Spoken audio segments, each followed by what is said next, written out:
Assalamualaikum warahmatullahi wabarakatuh. Perkenalkan, nama saya Asna Maulidina.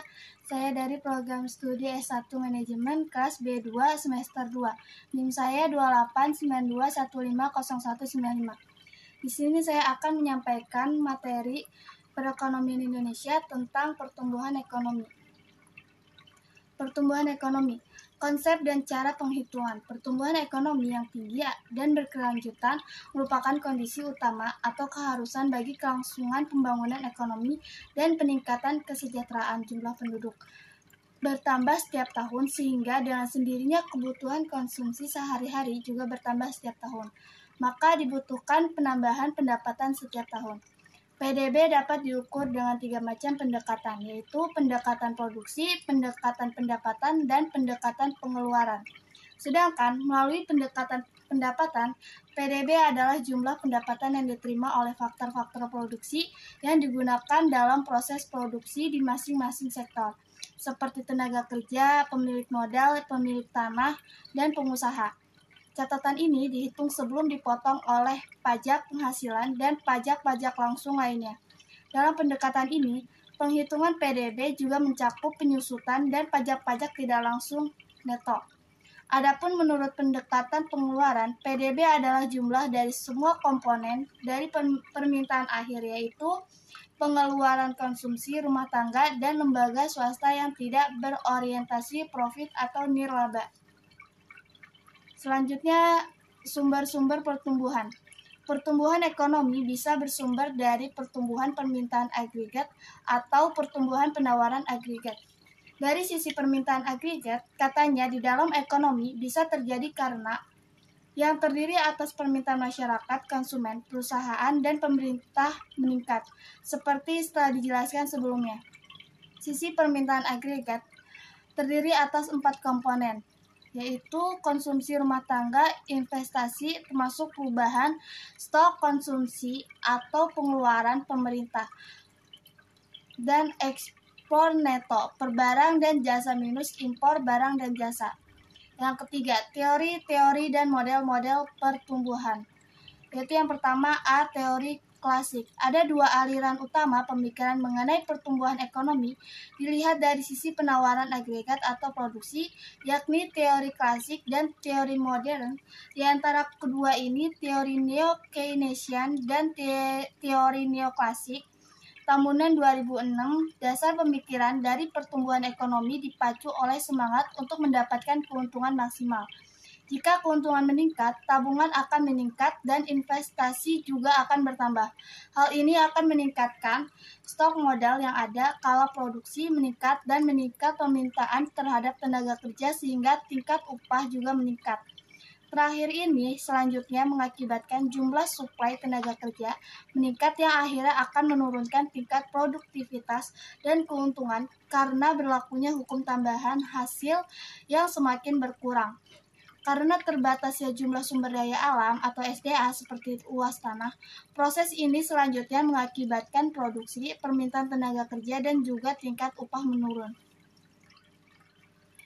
Menurut pemikiran klasik, pada kondisi seperti ini, perekonomian mengalami tingkat kejenuhan atau keadaan stasioner. Ini adalah sebuah keadaan di mana perekonomian telah dewasa, mapan, dan masyarakat telah sejahtera.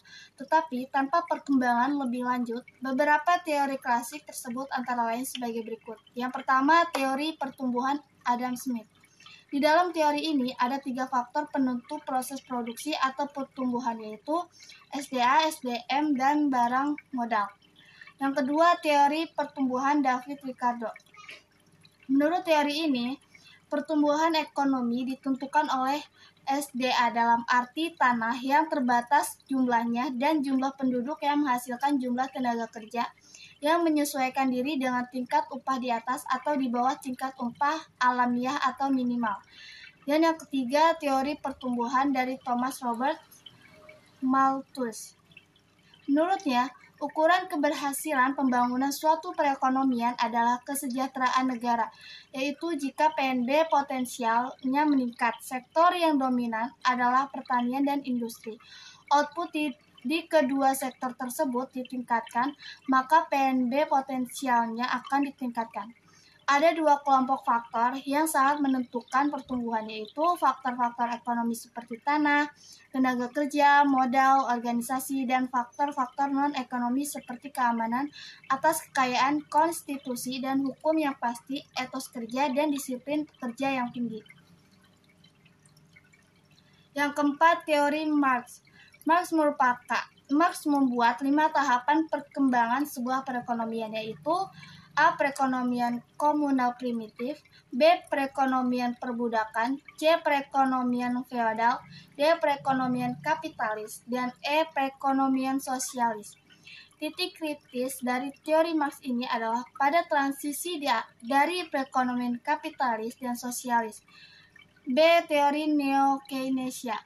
Model pertumbuhan yang masuk di dalam kelompok teori Keynesian adalah model dari Harrod dan Domar yang mencoba memperluas teori kini mengenai keseimbangan pertumbuhan ekonomi dalam perspektif jangka panjang dengan melihat pengaruh dari investasi baik pada permintaan agregat maupun pada perluasan kapasitas produksi atau penawaran agregat, yang pada akhirnya akan meningkatkan pertumbuhan ekonomi. Dapat dikatakan bahwa model pertumbuhan dari Harrod-Domar dikenal sebagai sebutan HO. Teori neoklasik. Beberapa model neoklasik antara lain sebagai berikut. Yang pertama, model pertumbuhan Lewis. Model ini yang dikenal dengan sebutan suplai tenaga kerja yang tidak terbatas adalah satu di antara model neoklasik yang meneliti gejala DNB. Yang kedua, model pertumbuhan Paul A. Baran, dikenal sebagai teori pertumbuhan dan stagnasi ekonomi. Yang ketiga, teori ketergantungan neokolonial. Yang keempat, model pertumbuhan. Yang kelima, model pertumbuhan Solow. Selanjutnya, D. Teori modern. Teori-teori atau model-model pertumbuhan yang telah dibahas di atas kurang dapat menjelaskan pertumbuhan ekonomi yang tinggi. Sejak tahun 1950-an, banyak negara di dunia kenyataan pertumbuhan tersebut tidak sepenuhnya hanya didorong oleh akumulasi modal dan penambahan jumlah tenaga kerja, tetapi juga disebabkan oleh peningkatan produktivitas dari kedua faktor produksi tersebut. Kenapa? Misalnya Korea Selatan yang miskin SDA dan mengalami kekurangan modal pada awal pembangunan setelah Perang Korea berakhir tahun 1953, bisa dalam waktu yang singkat menghasilkan suatu kinerja ekonomi yang menakjubkan dengan laju pertumbuhan rata-rata per tahun yang tinggi. Selanjutnya, pertumbuhan pasca Orde Baru. Pemerintahan Orde Baru berakhir pada bulan Mei tahun 1998 saat krisis keuangan Asia mencapai titik terburuknya dan menghantam perekonomian Indonesia. Di bab 4 dibahas krisis keuangan Asia 1997 sampai 1998 dan krisis ekonomi global 2008 sampai 2009 serta dampak dari kedua krisis tersebut terhadap perekonomian Indonesia. Ringkasannya dijabarkan di sini sebagai berikut. Setelah mengalami suatu pertumbuhan negatif sekitar 13% pada tahun 1998 akibat krisis Asia tersebut, ekonomi Indonesia mulai pulih kembali sejak 1999 dengan laju pertumbuhan yang kembali positif yang merangkak secara perlahan setiap tahunnya. Pada tahun 2008 hingga 2009 terjadi suatu krisis ekonomi global yang berawal dari suatu krisis keuangan yang besar di Amerika Serikat.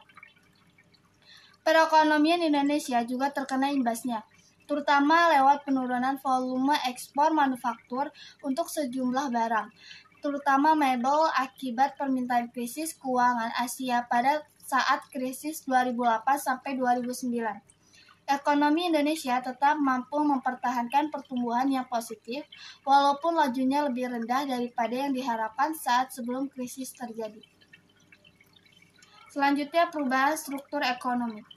Bangunan ekonomi jangka panjang dan pertumbuhan PDB akan membawa suatu perubahan mendasar dalam struktur ekonomi dari ekonomi tradisional dan pertanian sebagai sektor utama ke ekonomi modern yang didominasi oleh sektor-sektor non-primer. khususnya industri manufaktur dengan increasing return to scale atau relasi positif antara pertumbuhan output dan pertumbuhan produktivitas yang dinamis sebagai motor utama penggerak pertumbuhan ekonomi. Weiss 1988. Ada kecenderungan dapat dilihat sebagai suatu hipotesis bahwa semakin tinggi laju pertumbuhan ekonomi yang membuat semakin tinggi pendapatan masyarakat per kapita, maka semakin cepat pertumbuhan struktur ekonomi dengan asumsi faktor-faktor penentu lain yang mendukung proses tersebut seperti manusia, bahan baku, dan teknologi yang tersedia. Sekian materi dari saya. Mohon maaf apabila ada kesalahan kata. Wabillahi taufiq wal hidayah. Wassalamualaikum warahmatullahi wabarakatuh.